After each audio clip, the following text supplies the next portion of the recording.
Hi, and welcome to Default Profitable, the show where we deep dive into real strategies behind starting and building consistently profitable businesses.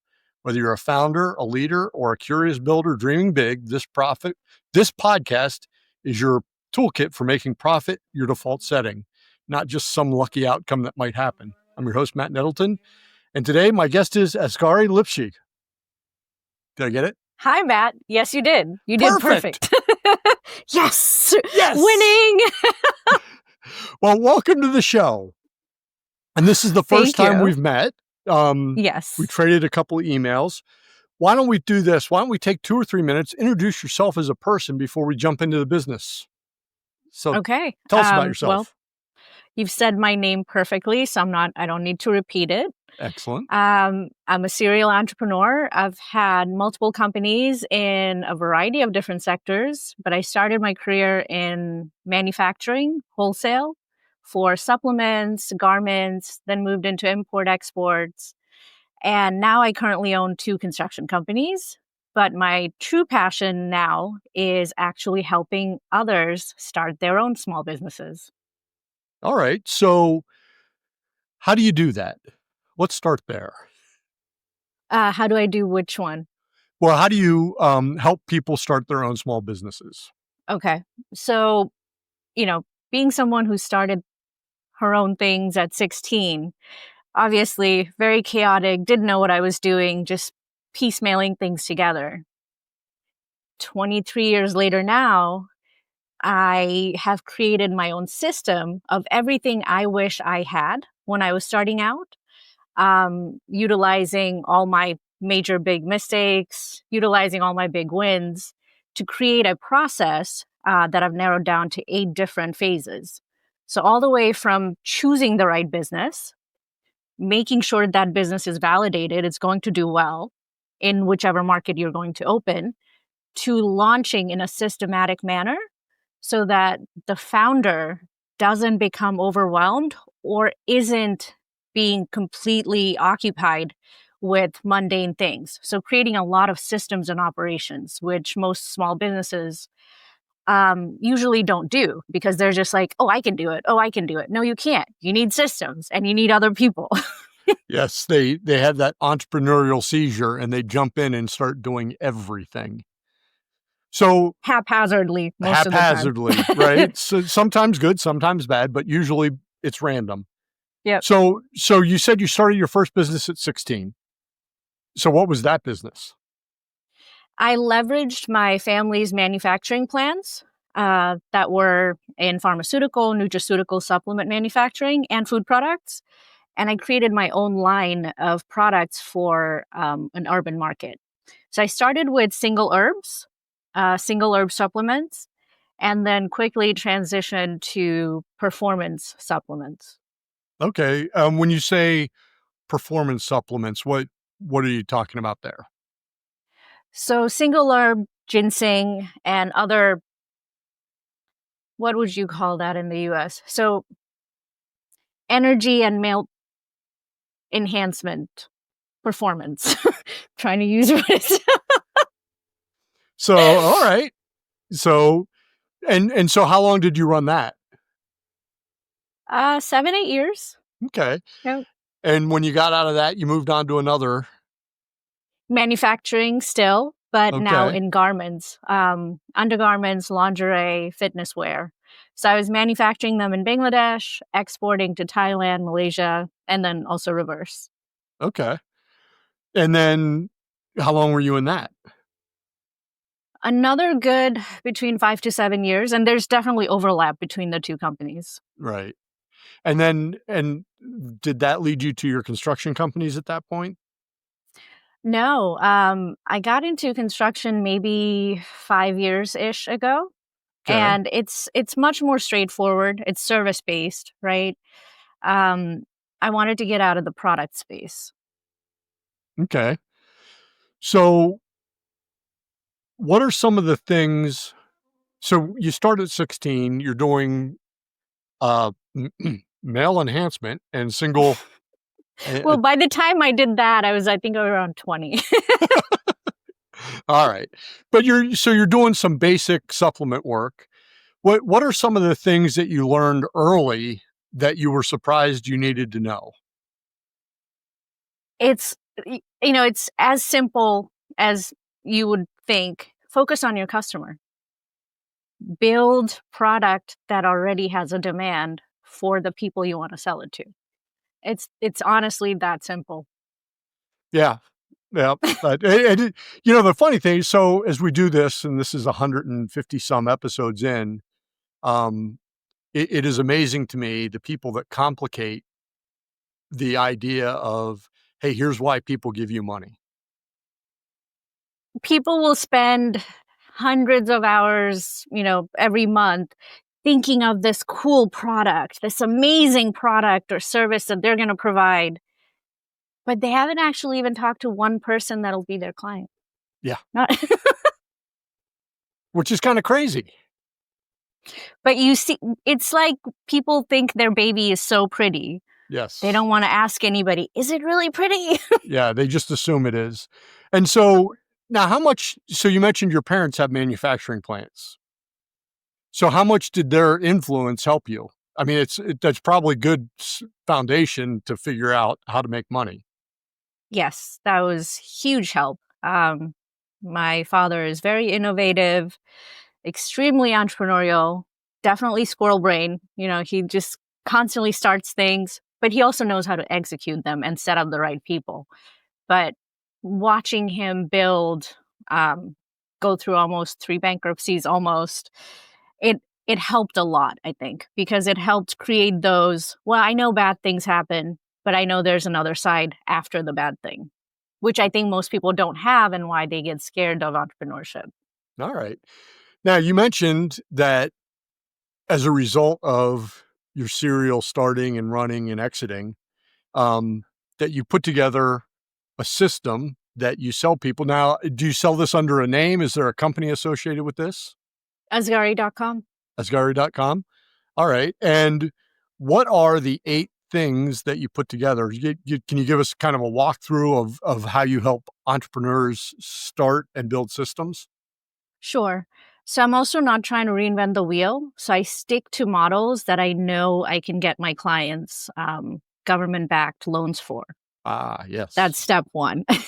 You could be the best quote unquote entrepreneur, but if you don't have funds, not a whole lot we can do about it. Yes. So we only work with models that we know are preferential for SBA loan, which is small business loans. Yep. That's step one. Step two is choosing the right business model that's going to work for you based on your personality, based on your skill sets, based on things that are transferable from your previous career. Most of my clients that come to me now, they either have a 9 to 5 job or they've been laid off. Okay. Or they've just exited from their retirement and they have their ROBs that they want to roll into a business. All right. That's usually the 3 type that we're seeing. Okay. So the first thing is make sure that wherever they're going, they can get SBA loan. The second thing is make sure that what they're doing fits with their style of thinking and doing. Right. Like if you're someone who genuinely doesn't enjoy um, working with the team, then there are, specific businesses I wouldn't even recommend you do, regardless of how much demand there might be in your area for that particular business. Right. So it's matching the founder with the right model that's going to work for them, then validating and making sure that model is going to do well in their local market, Right. because service businesses are very local market dependent, Oh, right? yeah. It doesn't, you could have all the national marketing for it if you buy through a franchise. But if nobody in your local area knows that brand, it's useless. Right. Okay. So those 2 make sense. What's next? So next is competitive analysis. And we go pretty deep on this side because understanding who else is in the market is going to help us understand where can we get a competitive advantage and also position your offers the right way. For example, let's say something as simple as a cleaning business, right? There are so many verticals of cleaning. Right. Are we cleaning airplanes? Are we cleaning commercial buildings, government contracted buildings, residential? What type of residential, right? So even though it's cleaning, there's so many different niche that we can narrow down on based on what's going to do good in your market, based on how many competitors are there, and can we create a differentiating factor for you? If not, let's scratch that and come up with a different model. All right. So that's that's step 1 and 2. This is all work that's under the surface, right? Because by now we haven't even we haven't narrowed down a business. We haven't filed or spent a dime, right? But doing that back end work is what's going to ensure that you'll be successful. That's another biggest problem most entrepreneurs have, right? They're like, oh, I tried something. I opened this. It didn't work. I shut it down. It's like, Yeah. it's It's like an how much expensive lesson. An expensive lesson in both because time you and didn't, money. Yep. You didn't measure twice and you went straight to cutting. Yes. Yep. All right. So, like that, what's next? After that is actually doing the business formation, the accounting, financing the right way, right? Based on whatever is going on in your personal life and how do we want to structure the legal foundation for the business. Then from there, getting all the financial documents together for the loan packet. More times than not, even if entrepreneurs have liquid capital, we always recommend getting a business loan because the revenue from the business will service that loan, which means you're not coming out of pocket. Right. Right. Which the more you can do that, the better. Correct. But most people get scared there. Like, oh, no, I don't want a loan. Well, it's better than spending your liquid capital. Yes. Yes. The goal is to work on other people's money. So, That is also very hard to get a lot of people's head wrapped around. yes. Yeah. All right. So, you've done the basics, you've lined them up, you've set up the organization. What happens next? Next comes the fun part, because this is where we develop a brand strategy, marketing, business development. The idea is to always focus on the client so that you're not overspending on marketing. I think this is also an area where small businesses fail because they're like, I need to spend all this money in marketing. Yes, in the front end. But then if you're actually good at what you're doing, your clients are going to bring you clients, especially in service businesses. Yeah. That's just how it works, right? You watch who's mowing the lawn for your neighbor, and you most of the time walk over and hire them. Right. So your clients are always bringing you clients so long as you're actually providing good quality service. So setting up that marketing front end, right, to get that first set of clients. We don't launch a business until we have 5 to 10 clients who have already either paid full or given a deposit. Nice. So you start off first day cash flow positive. That's big. That's huge, yes. Yeah. All but right. again, everything that I failed at some point, I made sure to Fix. incorporate into the program. Correct. Yeah. All right. Yeah. All right. So what's after this? So once the marketing and business development is done, we've secured, at the very least, LOIs, letters of intent, if not deposits at the very least. Then we move into hiring the team. Most entrepreneurs don't want to have a team. They think they can do it all. It's like, well, if you're doing the service, then who's doing the sales? Who's doing the operations? Right. It doesn't work. You're going to burn yourself out, and we won't be able to scale you past 250,000, maybe 300. Right. Because that's usually the average cap that we see when somebody wants to be the I'm a do-it-all superhero. Yeah. Yeah. At which point they run out of things that they're capable of doing. So I don't remember who said this, but and I think it's so accurate. You only have the mental bandwidth for 20 good decisions a month. I mean, a day, Right. a day, right? So if one of them is just doing menial admin work, well, you're you're down a good decision now. Yes. Yeah. I mean, it's that ego depletion is a real thing where every decision you make, the next one gets harder. So the more that you can systematically design and offload and not touch again, the better off you are. Yep. All right. And so then it's hiring the team for them, training the team, whether Okay. if it's for the sales end or actually the technical end. A lot of small business owners forget to actually train their technical staff, right? For example, let's say if it's a plumbing business and they hired a plumber, they just assume the plumber knows how to do his job. They don't actually train them further. But that plumber probably has zero customer service skills, and he's going to be right in front of your customer's face. Yeah. So he absolutely needs front end training for how to behave with your client to represent your brand well. Yes. So this stage is hiring and recruiting the team, training the team, then comes training the business owner on how to operate the software, the tools, everything we set up in the business, and then also training them on how to manage their staff.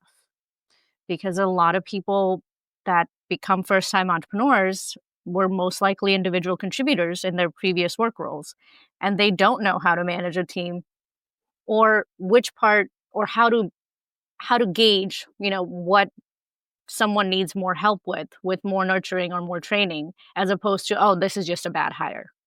Right. There is such a thing as bad training. Like you just haven't prepared them well. Yes. That's a question that we find ourselves asking our clients a lot is, did you hire bad people or did you make them bad? Or just not train them to be good enough for what you want. Right. Yep. You just assumed they would know. Yeah. All right. So after that, what's next? So once the team is in place, the business owner knows how to operate his systems. I don't know if we mentioned in between, we set up a lot of AI tools and automations for admin and marketing. So you can run your business with a pretty tight, small team, maybe one person in the front end for the sale and one that's actually performing the job. And then most of your administrative work, accounting, is done through software. So the business owner maybe needs a couple hours a day to just make sure everything is running, just looking at their dashboard. Okay. I like that. And that should be, I think that was number 7. What's number 8? Number 8 is we stay on board for a whole year because everything we do it with a guarantee that we're going to launch you in 120 days. If we can't, we have a full guarantee. We pay them back. Okay. I haven't had to pay anyone back though, so that's good. That's good. And we stay on board for 12 months in that 8th phase where we check in every biweekly and monthly to make sure the business owner is able to track the KPI, make adjustments wherever needed. We also recommend any adjustments that might need to happen. All right. And as you look at this, what are you seeing your clients who implement all this? What are some of the results? What happens? On average, between 300 and 700,000 first year revenues. That's pretty solid. And with the minimum of, I think the lowest revenue net margins we've seen is 14%. That's good. That's not terrible. That's good. All right. Any other tips or hints for a first time or aspiring business owner who's just starting to look at the journey that you embarked on when you were 16? Just jump. As you fall forward, you'll figure it out. As long as you're humble enough to accept that you are going to make a lot of mistakes. But every one of those is like, just think of it as, I don't know, marketing spend. You're learning. Yes. It's education. Absolutely. Every failure is a huge education. If you let it be. Yes, that is true. Yeah. All right. Man, every episode we get all these tips and, hey, here's what I screwed up in here. It sounds like you've kind of built a system to help people not make the same mistakes that other people, including you and I, have made, to help avoid that. So that's good. Any other than ways people can contact you, which will be all in the show notes, any other pieces of advice you'd like to drop before we wrap up? It's the same thing. Just jump. I know people spend so much time thinking, ideating, researching. It's a mechanism to hold you back. Yeah, Keep it is. falling forward. Start. Start today. That's probably the best advice for small business owners is whatever you think it's going to take, it's going to take longer. Starting today will only help. Yep. So, all right. Well, thanks for joining us on the Default Profitable podcast. To learn more about Azgari and her business, her systems, and ways to get in touch with her, look at defaultprofitable.com and go to the show notes. If you like what you've heard, there's 3 ways you can help us. Hit subscribe, leave a review, or share an episode. We'll be back next week. Until then, stay focused, keep working, stay profitable.